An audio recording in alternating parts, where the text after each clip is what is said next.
Good morning. I'm Kim Knox, President of the League of Women Voters of San Diego. Thank you for joining us. Thank you. Today's event was inspired by League member Rosemary Straley to give us a chance to update our knowledge about the important topic of gender equity. CEDAW, which is short for the Convention on the Elimination of All Forms of Discrimination Against Women, is a United Nations Bill of Rights for women that provides a framework for addressing barriers and advancing equality for women and girls. It first received attention in San Diego in 1995 after a delegation of San Diegans led by Anne Hoiberg attended the UN Fourth World Conference on Women held in Beijing. The event was attended by many thousands of women from the 190 member countries of the UN. And the San Diegans were very impressed to learn of the many advances for women and girls, which had resulted from their respective countries' implementation of CEDAW. They returned to San Diego determined to promote adoption of CEDAW principles. Spurred by the advocacy of the United Nations Association, the League of Women Voters, and other community organizations, the CEDAW resolution was proposed to the San Diego City Council. Sponsored by Councilmember Christine Kehoe, who's here today, the resolution received the votes of 8 council members and was adopted in 1998.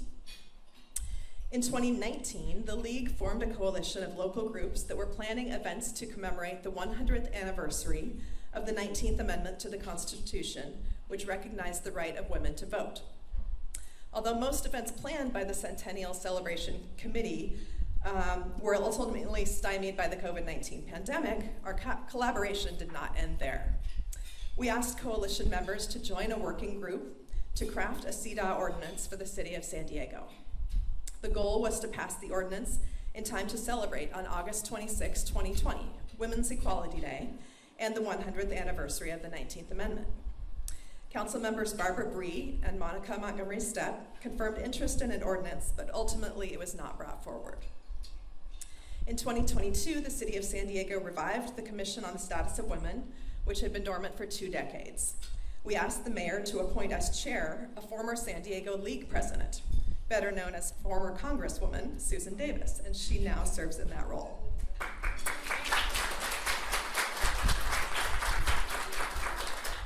Also in 2022, the League supported the creation of the county's Gender Equity Ordinance.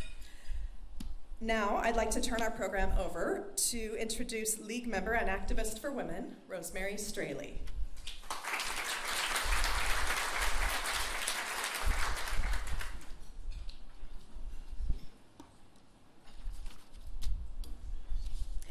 My role today is to introduce the moderator for this program, Christine Kehoe, whom we heard from Kim, was the person responsible for passage in 1998 by the City Council of the CEDAW resolution.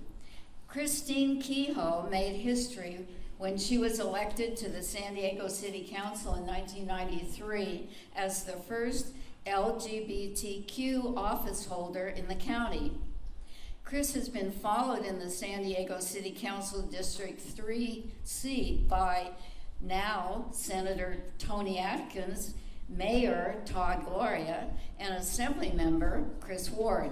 What a trailblazer and mentor.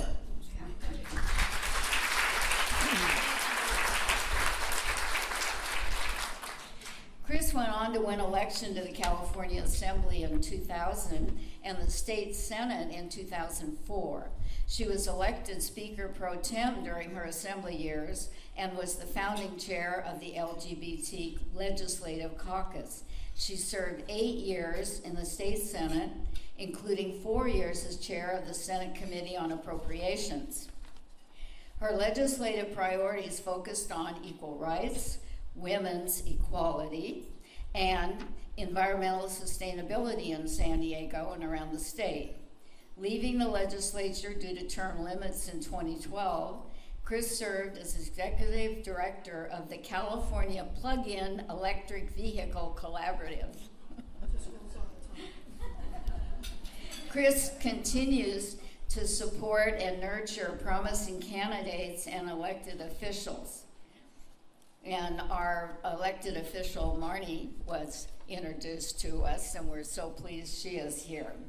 Currently, Chris's focus is electing San Diego's own Toni Atkins as the first woman governor of California.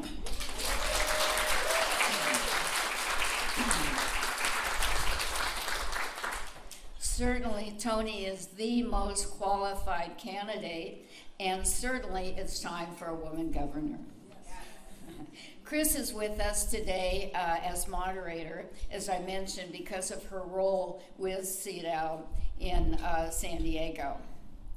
In 2020, the league called on her to help its Centennial Coalition finally get enactment by the City Council of a CEDAW ordinance. The resolution was fine, saying, oh, we all agree about that, but the ordinance is law. Chris provided key strategy suggestions and used her invaluable contacts in the city government.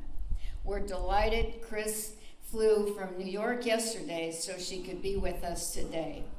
And she will introduce the three speakers and moderate Q&A. Chris.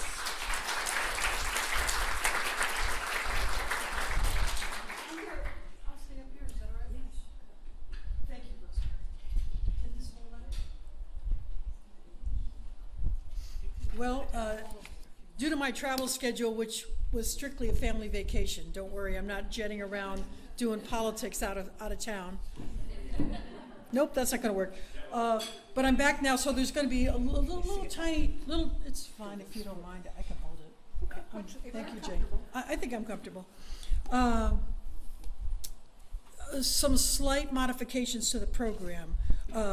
Unfortunately, Parisa Yadi Mansouri, her husband, has been exposed to COVID, so she's supposed to be dropping off a video, and Rosemary's handling all of that. Thank you. And she's also doing my audio. So when that arrives, we'll put it up, and until then, we're going to stick with our two outstanding panelists, former Congresswoman Susan Davis and Ahi Amani, who is going to give us, I'm very happy to say, a national and a global perspective on women's movement and organization. Thank you for being here, particularly a shout out and welcome to Table 3, the younger Gen Z people here. The future is in your hands.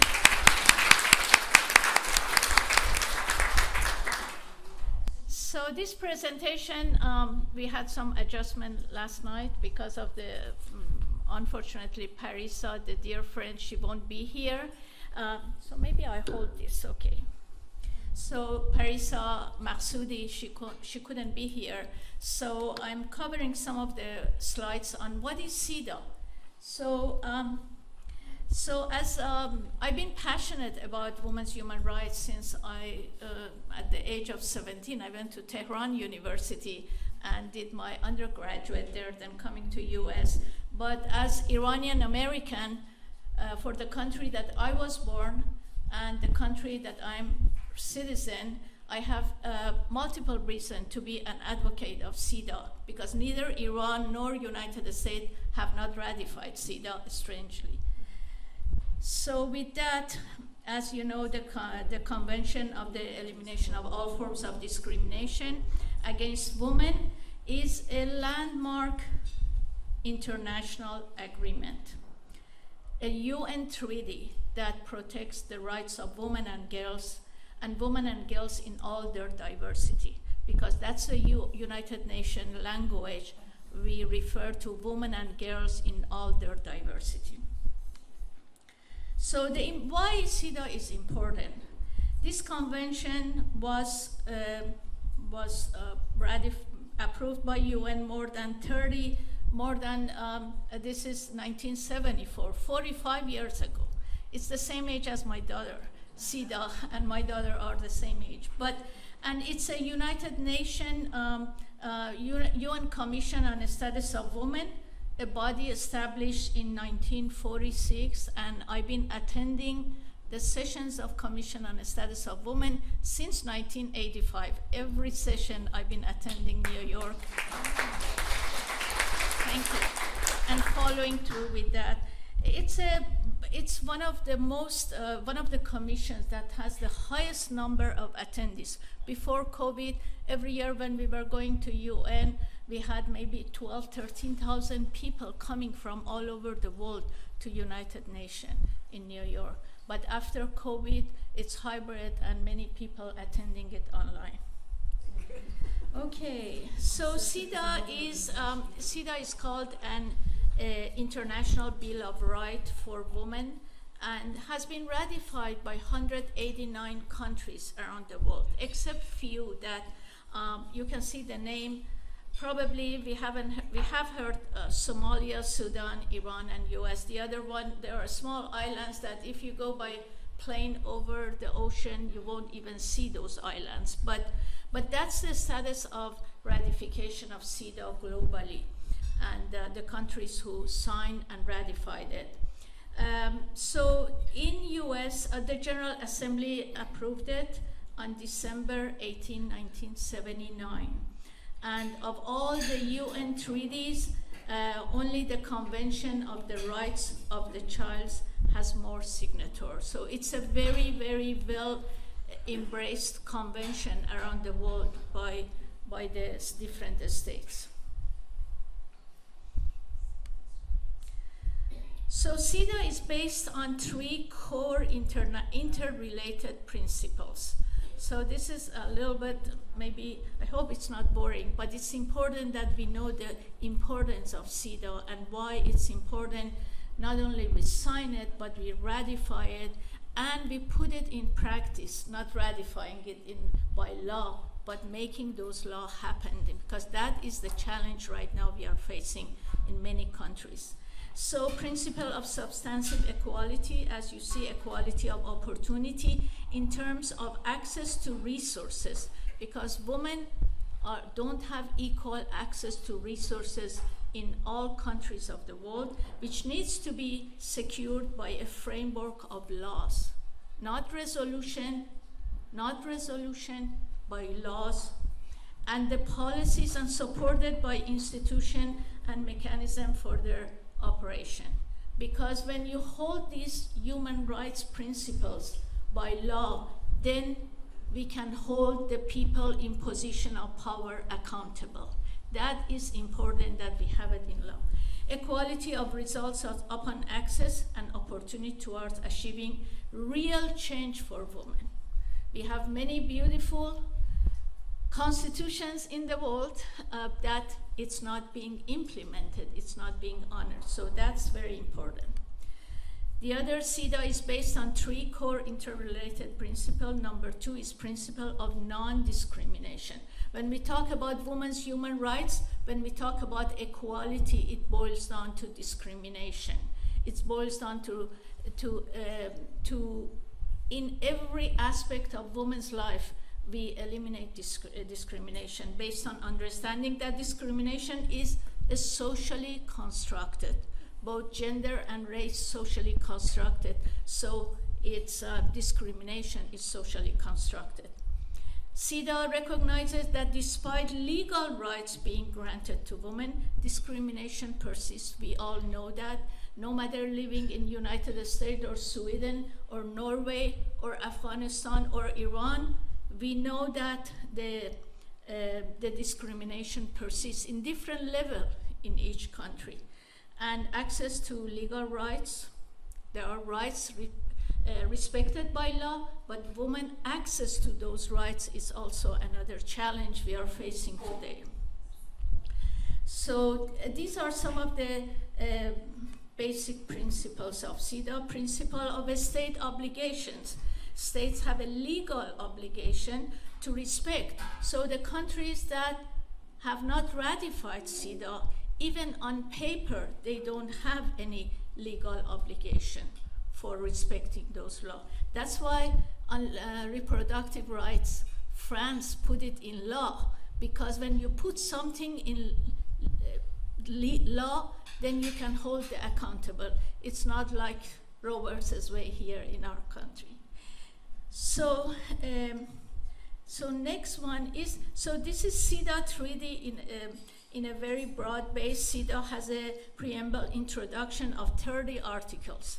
But what's beautiful about CEDAW as a convention is that there is a CEDAW committee that bring up CEDAW with the time that we are going through, particularly bringing it with different resolutions and everything. CEDAW committee was this year in Geneva, that some of the people from Women's Intercultural Network attended. We all attended, although US is not has not ratified, but we are there to report about cities for CEDAW and counties for CEDAW. So global community know that although we haven't ratified here, but we are working towards a grassroots movement to respect women's human rights. So CEDAW article, just going quickly on this, Articles 1 to 5 are very important. It's from general interpretation framework of all the convention's substantive articles. So defines discrimination against women. The Article 1, Article 2 pursue policies of eliminating discrimination against women. And Article 3, as you can read, ensure full development advancement of women within political, social, economic, and cultural fields, guaranteeing the enjoyment of human rights for women. So Article 4, accelerating de facto equality between men and women. And in all these, as in Europe, they usually, when they put women, they put a star, meaning women in all their diversities. So this is included in the language that we are using.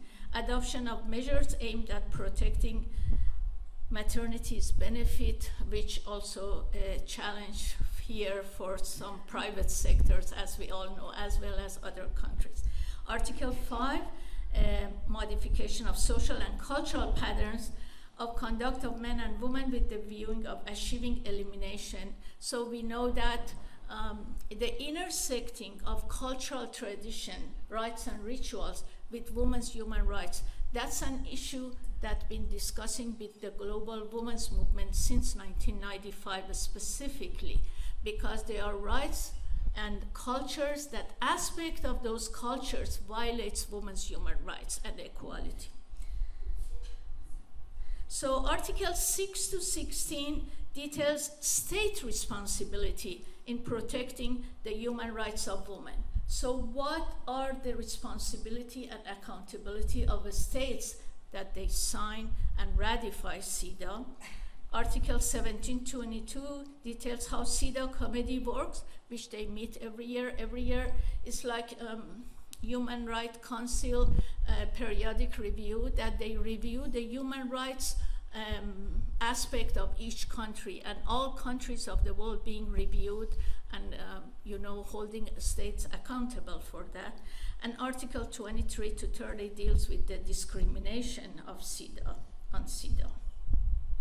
So ratification of CEDAW in the US after UN adopted CEDAW in 1979, a year later in 1980. I just want to quickly mention that the first UN Women Conference was held in Mexico City in 1975. Before that, we had the year of dog and cat, not the year of woman. So 1975 was the first year that UN said this is the year of women. So in that year, the representative of government and some women activists, feminists, human rights defenders from Latin America came to Mexico City. 5 years later, it was in 1980 in Copenhagen. And that was the second UN Women Conference. The third, which I bought the ticket, but my son wasn't feeling well, so I didn't go to Nairobi. It was 1985. And the fourth International Women Conference, which brought 42,000 women and 1,200 men to Beijing, China, and Hillary Clinton attended with the and coined women's rights is human rights. It happened in 1995. So 1980, the Carter administration signed the CEDAW really immediately, a year after it was approved by General Assembly, guaranteeing gender equity within its first year. So 1994 urged the Clinton administration, as you can see in the slide, the Senate Foreign Relations Committee held hearing on CEDAW and recommended to be ratified. This was a year before Beijing Women Conference. So the timing of these actions at the national level in US is interesting to keep in mind, because the first one was a year after the second World International Women Conference, and the second during Clinton administration was in 1994. But as we know, it didn't happen for us at that national level with Senator Jesse Helms. So, and President George W. Bush also initially looked favorably to ratification of CEDAW, but it didn't happen during President Bush also. So in 2002, although the Senate Foreign Relations Committee voted 12-7 to approve the treaty, it was never sent to the full Senate for advice and consent for ratification. So we've been trying to ratify CEDAW. There are efforts at national level, but it hasn't happened. So again, during the presidency of Obama administration, President Obama strongly supported ratification of CEDAW and identified CEDAW as one of its top important aspect of the activity for women, for gender equality, but it didn't happen. I think I'm gonna stop here because these are the second part of my presentation. Thank you very much for listening.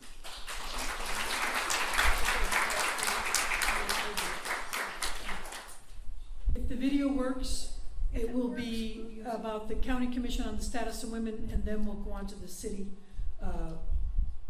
Commission on the Status of Women from Congresswoman Davis. So that's the order of business at the moment. Good afternoon. My name is Carissa Ijadi Maksudi, and I'm thrilled to be here with you. I apologize that I cannot be there in person, but I'm looking forward to sharing with you information about the San Diego County legislation embodying the principles of CEDAW. I'm now going to share my screen so you're able to see the information in written form. And let's begin. So at this point in the presentation, you have already learned about what CEDAW is and the differences between CEDAW globally and the United Nations, the United States, including the difference between protected classes between the two. So what I'm going to do is focus on why we pursued this at the local level in San Diego County. On your screen, you will now see a line that provides you with a direct link to the San Diego County legislation embodying the principles of CEDAW.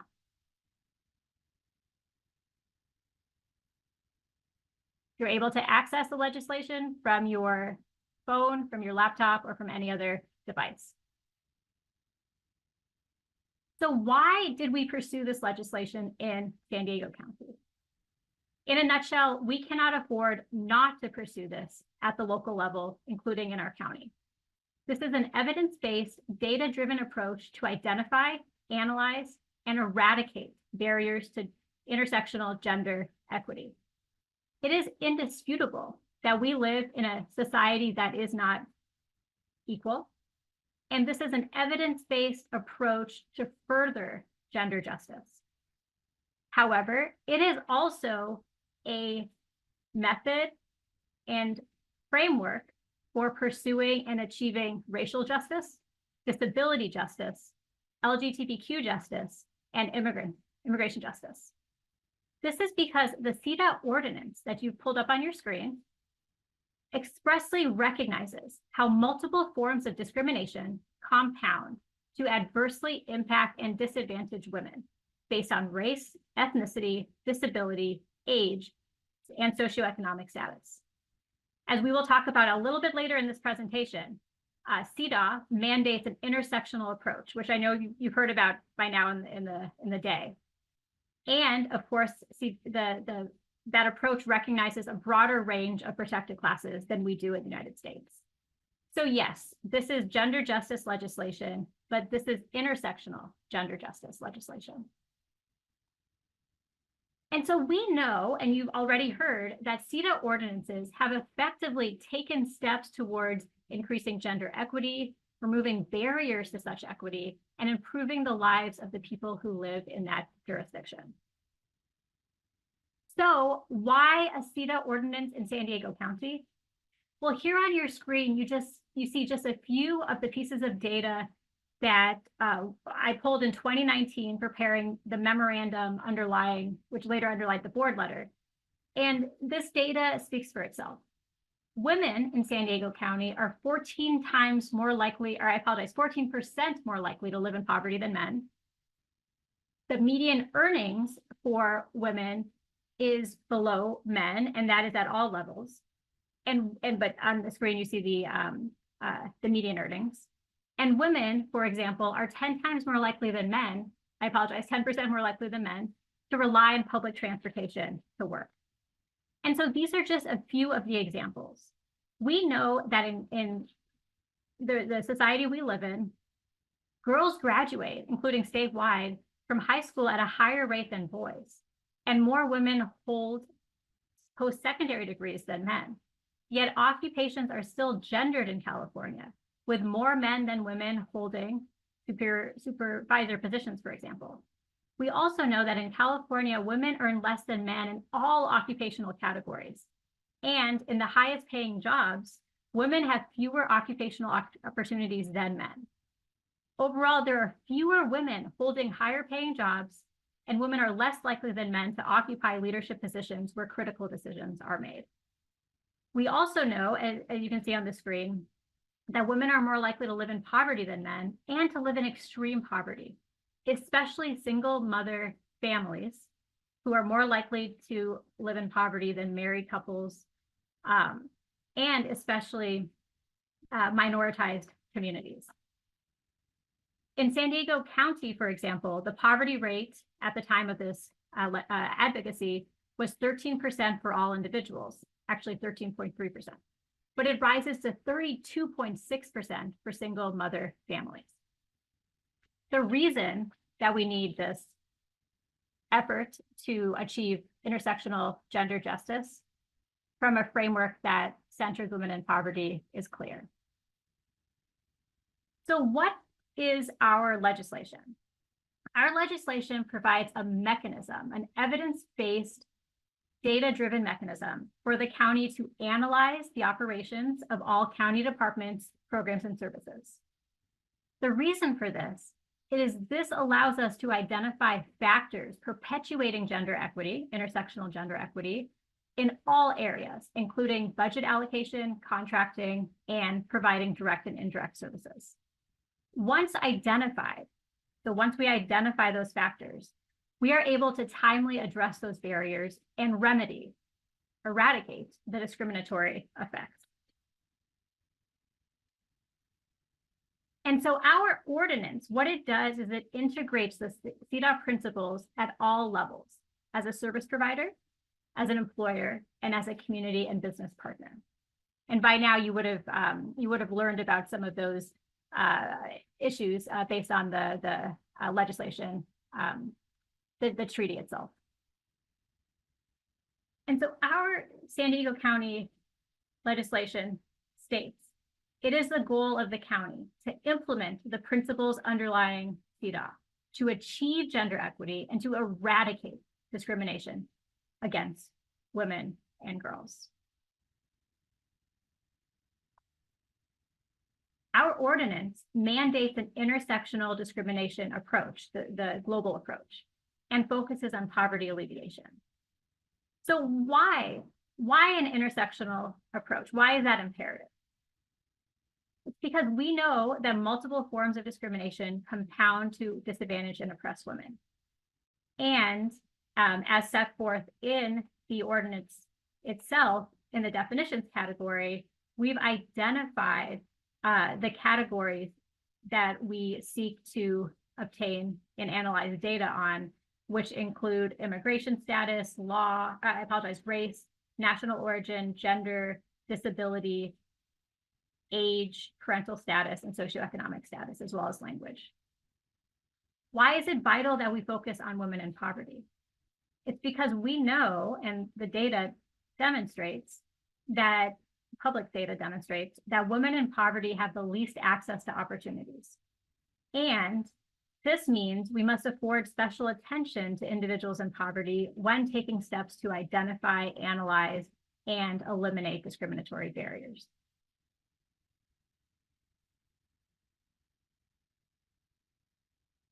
And so here on your screen, you will see in action-oriented format the steps that we will be taking based on the county, based on the CETA legislation. And so the first step is to conduct a baseline intersectional gender analysis, which is a review that we will talk about a little bit later in this presentation. That analysis will serve as the basis for the development of intersectional gender equity action plans for each county unit, as well as a 5-year countywide intersectional gender equity action plan. These plans will be updated biannually and reported on annually to ensure implementation effectiveness as well as monitoring. This, of course, also involves recommendations regarding budget allocations to implement the action plans, as well as conduct the necessary further analyses by external experts. And so where are we on the status of implementation? We are on the first prong, which is conducting a baseline intersectional gender analysis. And so what this must include at a minimum, based on the language of the ordinance itself, is collecting disaggregated data, including regarding all county residents. And here I will refer us back to the definitions section of the ordinance, which makes clear what disaggregated data means. And this is the data that will be used in order to identify disparities. This step also involves evaluating gender equity in the operations of each county unit to complete the baseline intersectional gender analysis. And we cannot understate the importance of the baseline analysis, because again, and as you saw from the previous screen with the blocks of steps, the results of this analysis will be used to develop and implement the action plans, both the action plans for each county unit and the countywide 5-year action plan. And so I put back on the screen before you the legislation itself so you can look at the ordinance. And the last thing I'll leave you with, because I know cutting close to 12 minutes, the last thing I'll leave you with is knowing that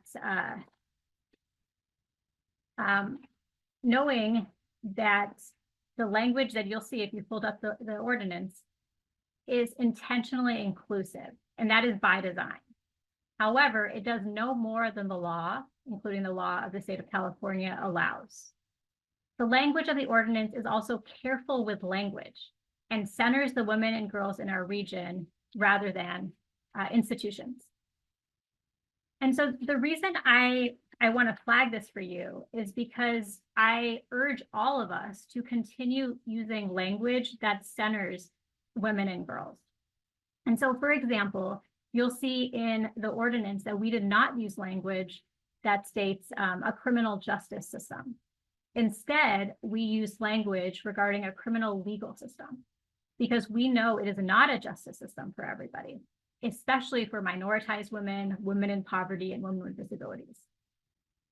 And so what I'll leave you with is a thank you for continuing to be promoting a evidence-based and data-driven framework that will move us as a region towards intersectional gender justice, and also with a request that we stop using language like we protect and defend women, and we start using language like we advance and assert the rights of women. Women do not need to be protected and defended. Women need to have their rights asserted and respected, which is why I am so excited that there is so much continued support for effective implementation of the county's legislation embodying the principles of CEDAW.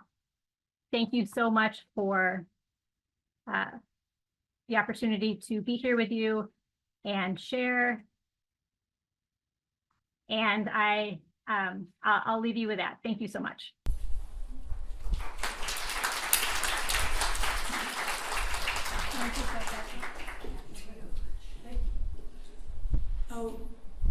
Thanks everybody for being flexible as we work through the little changes in today's agenda. But now I think we're on track. We've heard from Elahi on the global effort regarding CEDAW. And we've heard from Parisi about the county's commission on the status of women and their gender equity work as well. And I just, thanks to Rosemary, have their bios that I'll just go through briefly. Parisa Yadi Matsudi is the CEDAW advisor to the county commission. She's been on the commission for 5 years. The last year she was the immediate past chair. She took the lead in drafting the county's recently adopted CEDAW ordinance, and she serves on the National Advisory Committee of Cities for CEDAW. Outside of her pro bono work on CEDAW, Parisa is a poverty and civil rights attorney at USD. She serves as an adjunct law professor there, and she teaches a poverty law course that's focused on systemic cases. She grew up in Iowa. After immigrating from Iran as a child and with her family, she graduated from the University of Michigan with a bachelor's degree in science and the University of California at Davis with the JD in law. Now let me say,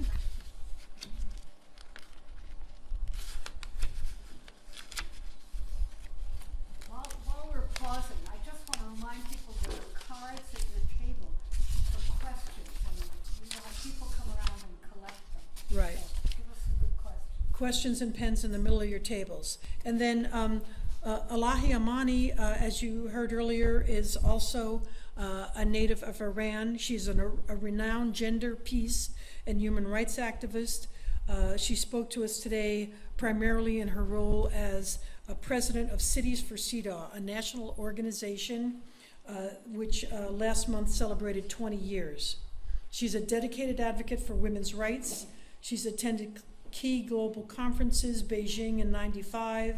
She's addressed the Commission on the Status of Women at the UN and the UN Human Rights Council, and she's played a pivotal role in building coalition building among women's NGOs in Afghanistan.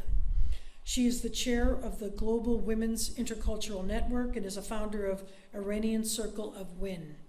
She's a senior trainer on gender and mediation with the Mediators Beyond Borders and serves on the board of the National Association of Community Mediation.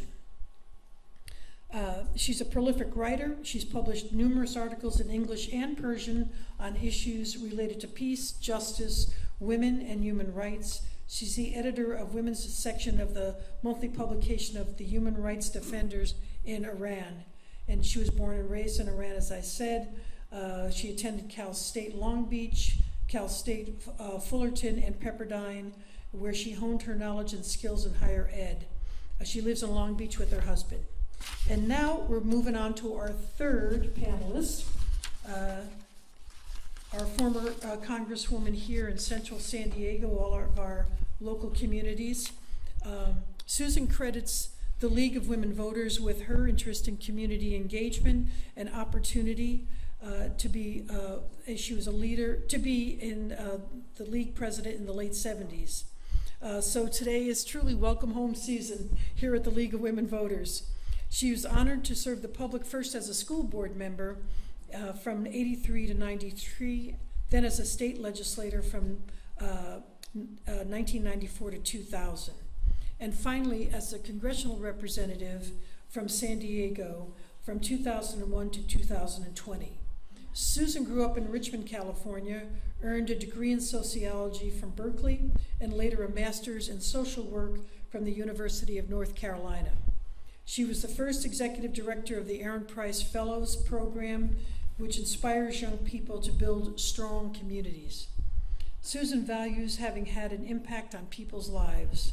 Anxious for continued engagement in San Diego's quest for opportunity and equity for all, in 2022, Susan accepted Mayor Todd Gloria's appointment as chair of the newly constituted Commission on the Status of Women. Susan is a proud wife, mother, and grandmother of 3, so I'm going to ask Susan to bring us up to date on what the City of San Diego's Commission on the Status of Women is up to these days. And just a reminder, keep bringing in your cards, and then we'll go to Q&A when Susan wraps up her remarks. Welcome.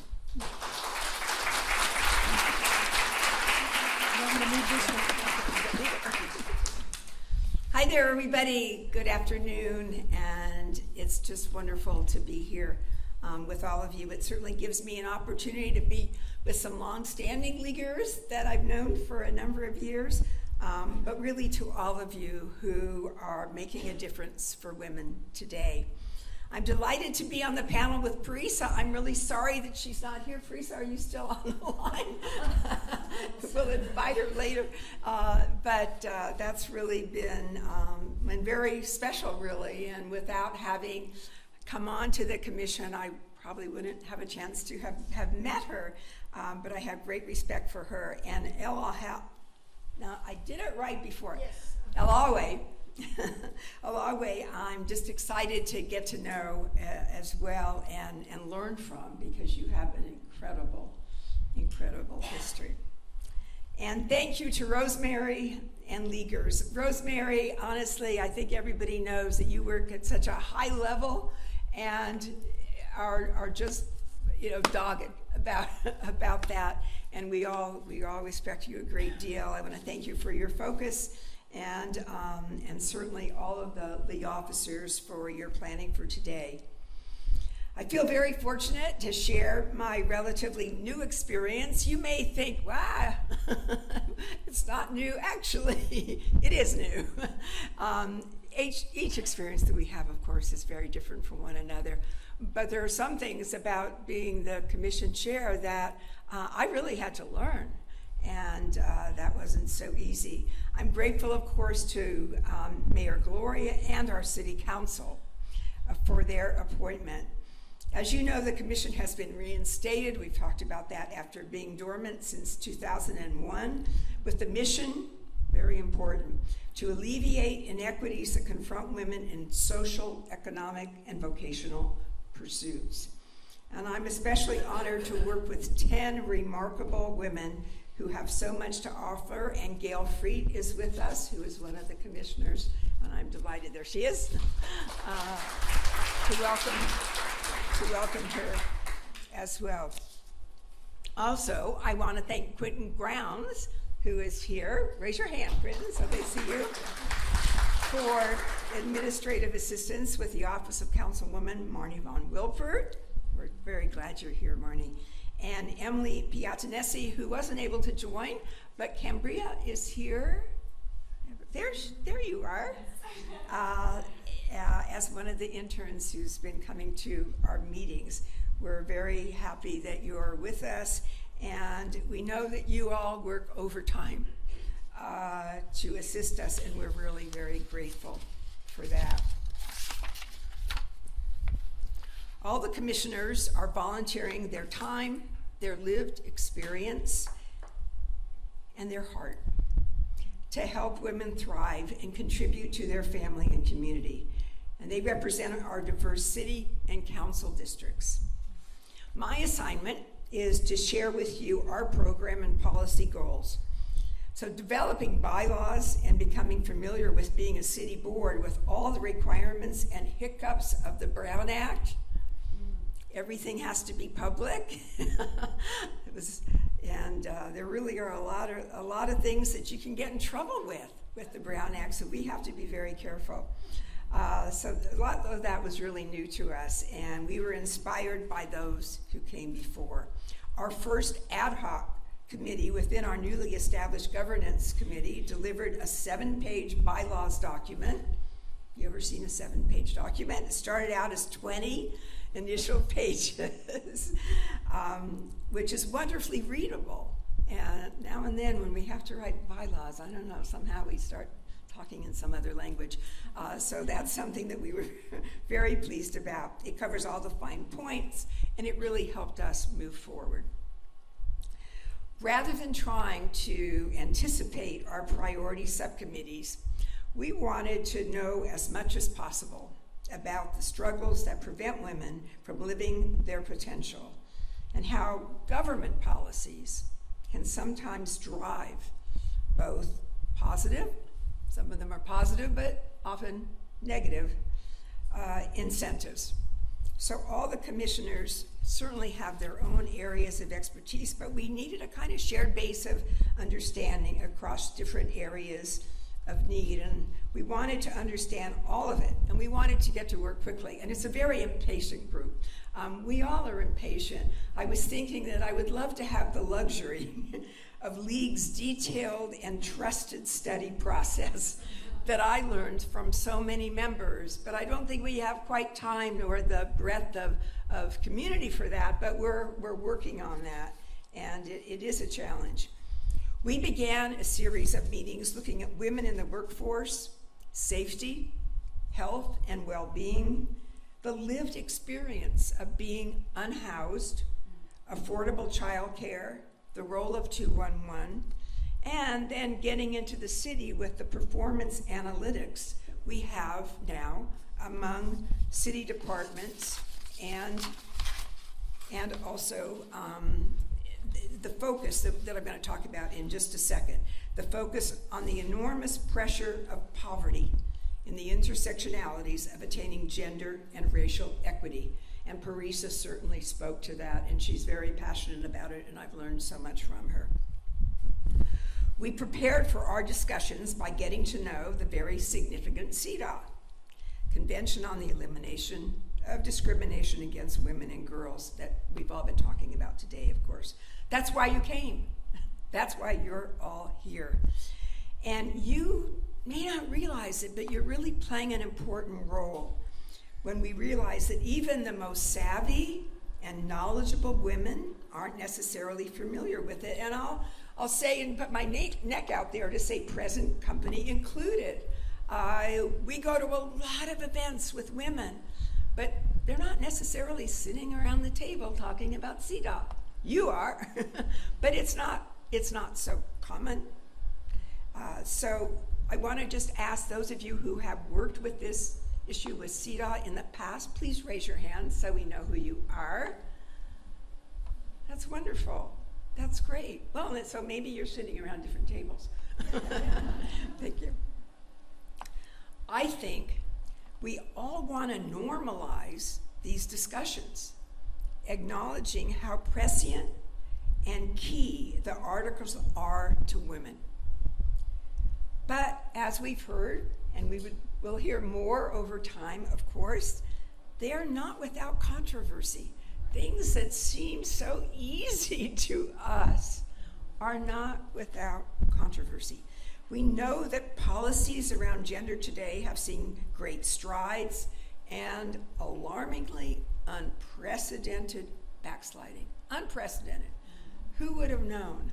You know, I know, of friends, and they never expected this to be the world that their daughters would grow up in. And that's really hard for all of us.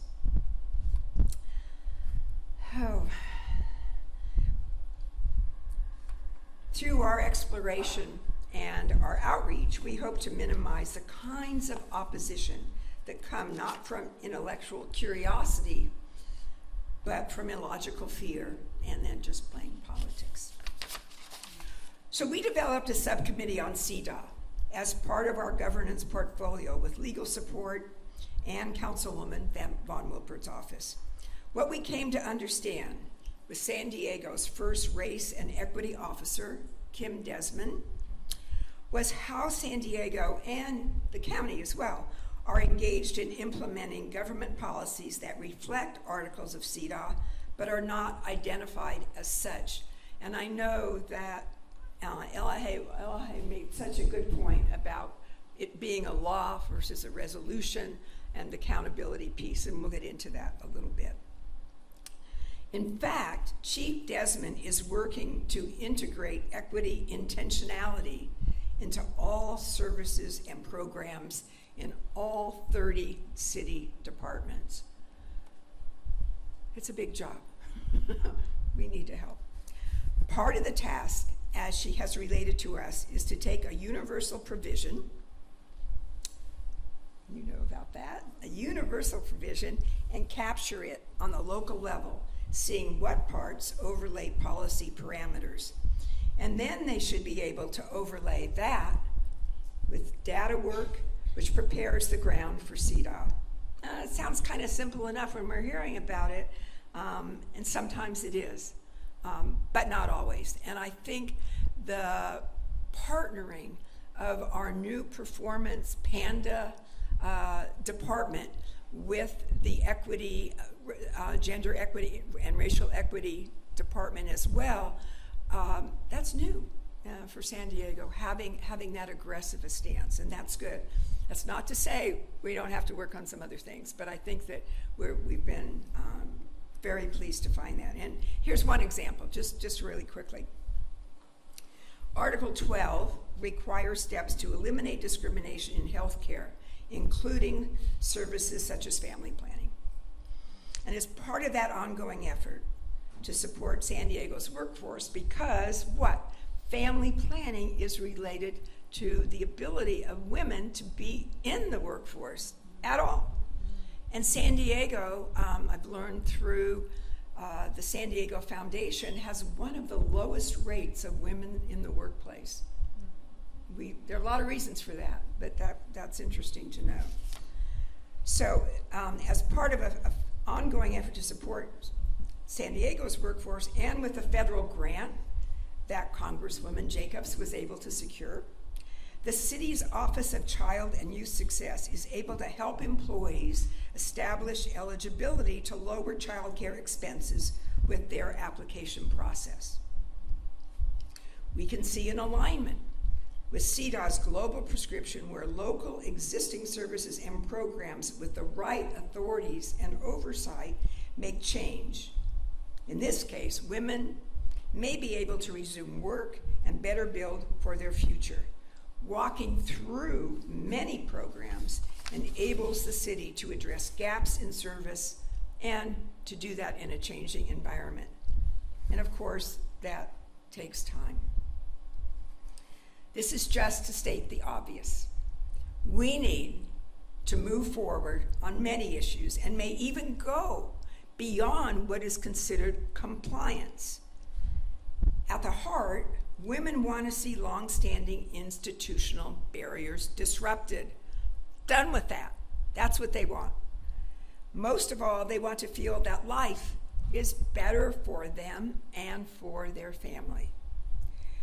We want to be among those cities seeking compliance with CEDAW, and we want to see appropriate jurisdictions taking responsibility and delivering. There can be an emphasis on one or the other, or both, and I hope we can do both. We want to continue to look into many of these areas that are so problematic, at the same time, move forward. I see many opportunities to work with the County Commission, and you are helping to move that along by supporting community needs and taking action from the outside. That has always been an indicator of responsible governance, and this is no exception. League has always known change is a marathon, not a sprint, and that is why it remains a reputable, nonpartisan resource for all. Congratulations. Give yourselves a hand. That's great. The commission has developed a second subcommittee on outreach and engagement, hoping to enlarge the circle of residents that we can ultimately reach. And they've developed a survey which is in the field now. We hope to learn from this initial outreach. You know, we understand. We understand, and we're empathetic, but we need to understand how difficult it is, really, to hear from women challenged in multiple ways from community neglect. Because that's what it is. It's community neglect in a lot of cases. And we want to work collaboratively with organizations that have met that challenge through hard work and passion. Perhaps with many of you, we can magnify these voices of women. And finally, where do we fit? As an advisory board, you have to remember that we're an advisory board. We have to work together. As an advisory board, we welcome the question. The best use of time and talent may be as a convener, bringing the very special large, medium, and small groups to identify several common purposes and multiply our ability to create healthier, safer, and more fulfilling lives. Do we know of other groups that are doing this? That would be good to know. It may mean tapping resources from the state or federal government to enable at least a part-time staff member. It may be building on the unique work and research of many women's groups such as yourselves. We are fortunate to have such supportive city officers to work with, and we applaud them. But we also need support in putting this important work in the spotlight. Why women? Because they have always been the soul of civic life. And when free to be their best selves, communities and nations are the beneficiaries. When women succeed, everyone succeeds. Thank you all so much.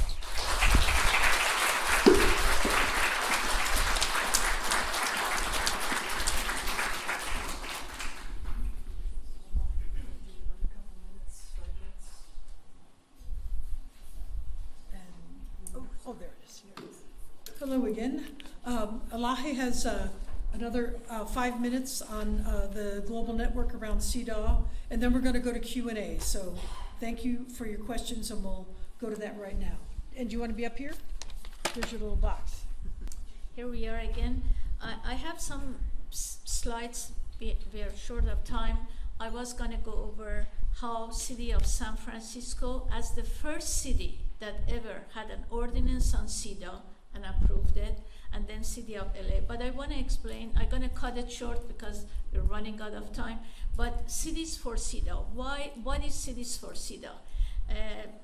10 years ago, in 2014, when we were at the Commission on the Status of Women in New York, and we realized that San Francisco had such a progress on gender equality and various aspects of women's issue that we decided Women's Intercultural Network, that I'm honored to be the chair of the WIN, and also NGO Commission on the Status of Women. We came together, we were sitting, having coffee, and we decided, okay, we're gonna push it from bottom up. We're gonna push it from one city and one county at a time. And that's how Cities for CEDAW was shaped. And as you know, congratulations to all the citizens of San Diego, because the county approved it, and then hopefully the city of San Diego also, with the wonderful effort of the chair, we're gonna see really model improvement. So this is pictures. Every year at UN we gathered. This was our 10th anniversary at UN. So we had several events in March in New York for the Cities for CEDAW. I'm just gonna quickly, the fast readers can read, but I don't have time. But these are some of the achievements of San Francisco CEDAW ordinance. That was the first city that improved defining discrimination, advancing women's rights, social and cultural changes. There is a long list and lots of literature for those of you who are interested, lots of literature on city of San Francisco and then LA. Los Angeles also in 2000 under Eric Garcetti's mayor, our mayor Eric Garcetti passed this executive director number 11, and it was a different model of implementing the ordinance of CEDAW. So I just want to share that being engaged at national level, it's not one size fits all. Each county, each city doing it their own way, what it works for their community. So City of Los Angeles did it in a different way by forming a gender equity liaison from every city department, and they're holding every city department director accountable for implementing CEDAW. So it was a very successful model. So these are all the cities and counties that they have ordinance. They put it in their law at local level. You see San Francisco, Washington, D.C. in 2023 also had an ordinance on San Jose, Santa Clara County, same as San Diego County, Miami-Dade County. So it's not only blue states or red states. You know, we have a variety of states and counties and cities that they are working on implementing CEDAW. So as of September of 2023, last year, we have 57 cities, counties, and resolutions on CEDAW. California has a statewide resolution, and Oregon has a statewide proclamation. There are 76 entities, as you see, on CEDAW adoption. So this is a movement. This is a movement which is getting momentum because women are demanding and holding the people at city, county, state, and nationally accountable for gender equality. So this is a wonderful quote from Mary Hansen, and as well as Parisa. They are on our National Advisory Board for CEDAW, which we work together.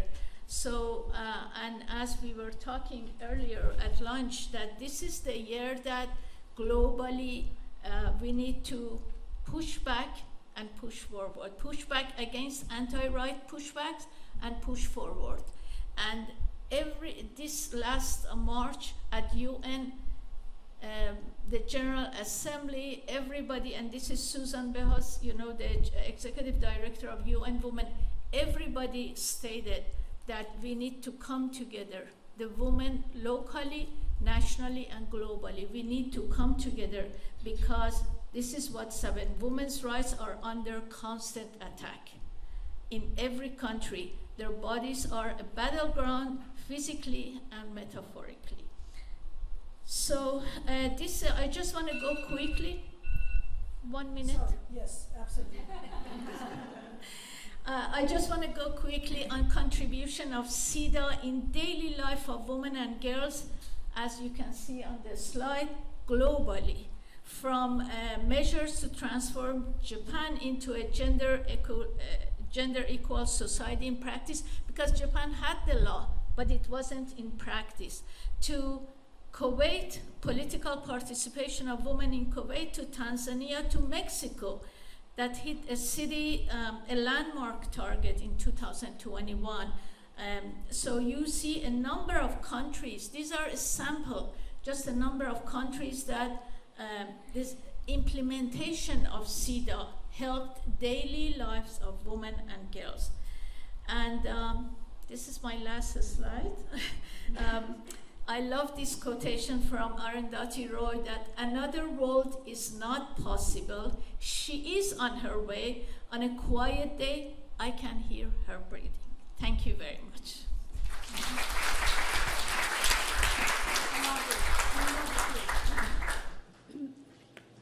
We'll do the questions and answers down here. Thank you all for your questions. We have quite a few. And there's a couple on different that go on the same topic, so, but we'll try to get through all of them. There's a couple on the City of San Diego's status. Have past efforts to pass a San Diego ordinance for women's equality broken down along gender lines? That's one angle. The second question on the City of San Diego is how do we proceed in getting the city to pass the CEDAW ordinance?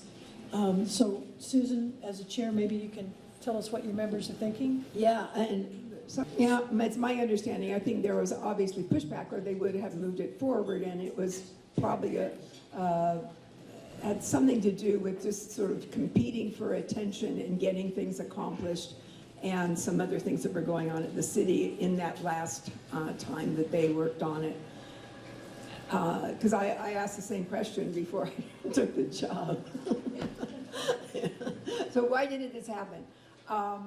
Yeah. Is it in process now? So when you, in process, as I was explaining, I mean, a lot of it's kind of hand in hand in some ways. I mean, the fact, and Councilwoman Von Milburn might want, could speak to this, the fact that we don't have it now doesn't mean that they're not working on it, because that's what really has impressed all of us, which again, as I mentioned, is not to say that we're okay.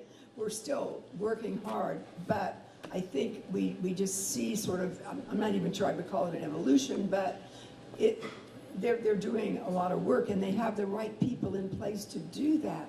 And that's what's so critical. I mean, you've got to have somebody and a staff, a department that cares together about something to use their skill sets to make it happen.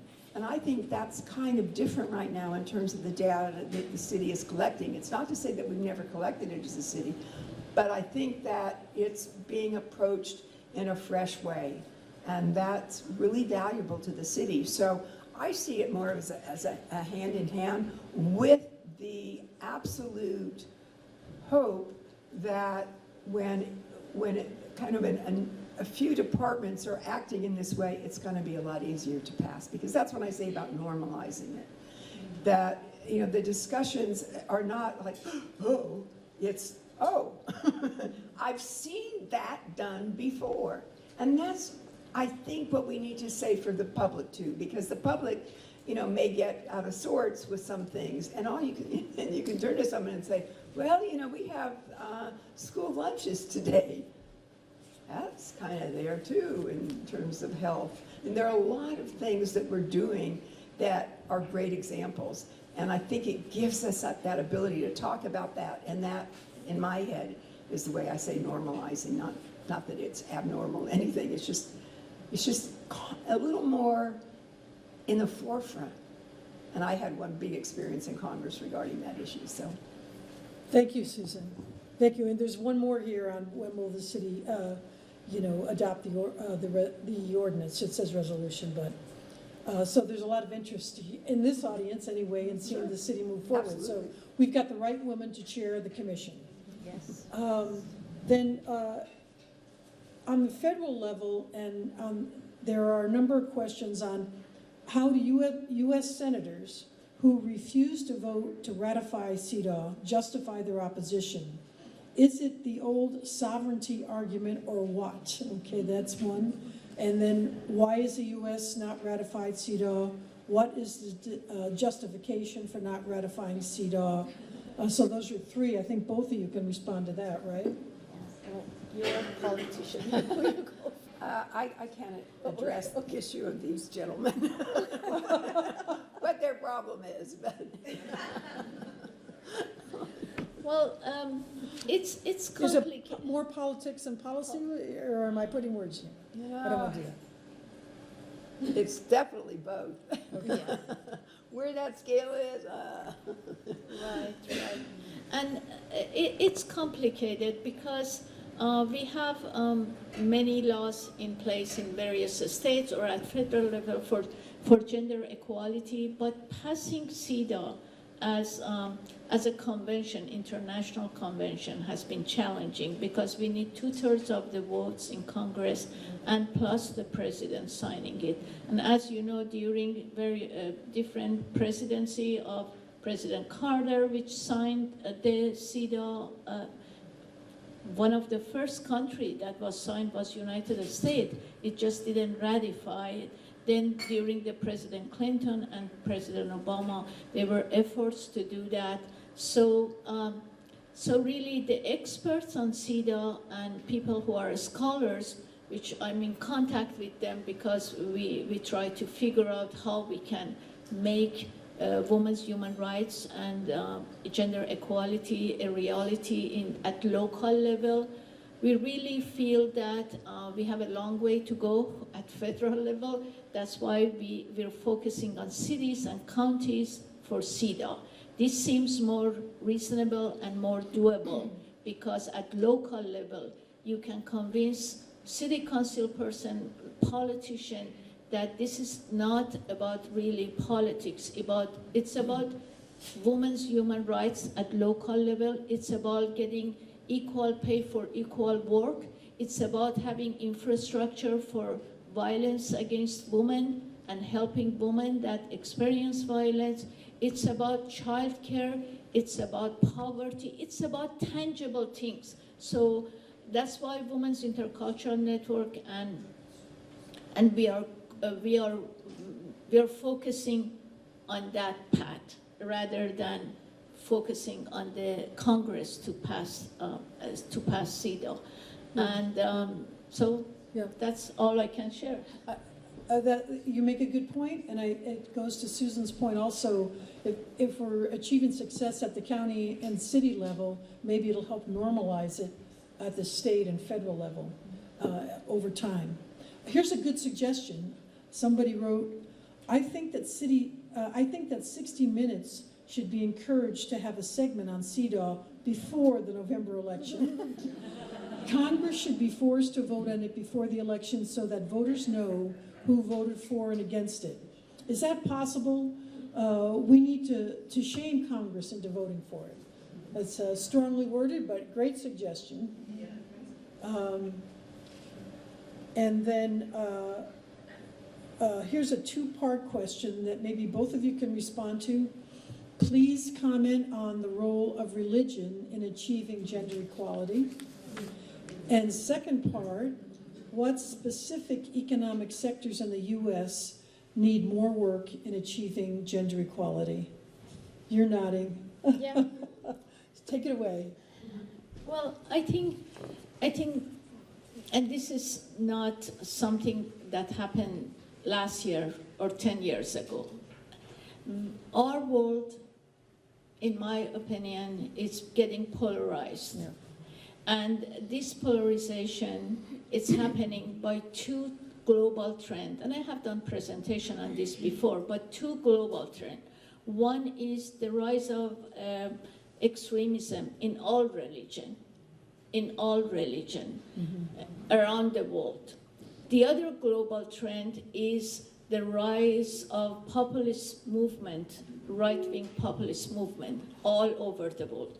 So both of these global patterns that sometimes they stand against each other in different parts of the world, they are sharing one value, and that's challenging women's human rights, challenging gender equality, both the right-wing populist movement globally and the rise of extremism, and both are polarizing our world. So I have had, as a mediator, conflict resolution person that I work with mediators, I have seen religious people, whether Christian, Muslim, Jewish people around the world, that they argue for gender equality, and they are as passionate as you and me. And as well as I have seen extremist view on religion, same as politics. So it boils down to whether we respect each individual human rights. It boils down to human rights for me. I'm not sure we're going to get to all of them. And so we need to mediators beyond borders in United States. We have started 7 years ago a movement to challenge this polarization that we have, and not only in the United States, globally. So we need to have conversation. We need to have frank conversation on equality and human rights, and that's the focus of challenging this polarization. Very good. Susan, do you want to comment on that? I think maybe we have time for one more. Okay. Why don't you do that? And I agree with you. any chance we could get to the economic part of that question? Well, it's not the same, it's a different question. Sectors in the U.S., economic sectors that need more work to achieve equality. Yeah. Do either of you want to handle that one? Well, definitely politics, because, This is on economic sectors, more gender equality in economic sectors. economic sectors, oh, okay.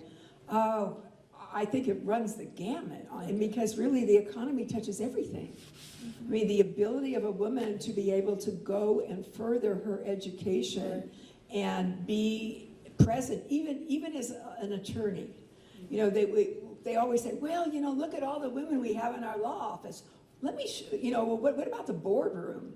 Where are the women there? And they'll get an excuse like, oh, well, you know, women have their babies, and so they aren't able to be as productive after 10 years as a guy in our law firm. I mean, those are the kinds of things that you hear, and that's basic. And then you have all the issues that we really are working with here that have to do with institutional poverty that make it very, very difficult, whether it's in the economy, the banking system, buying a house, equity, you name it.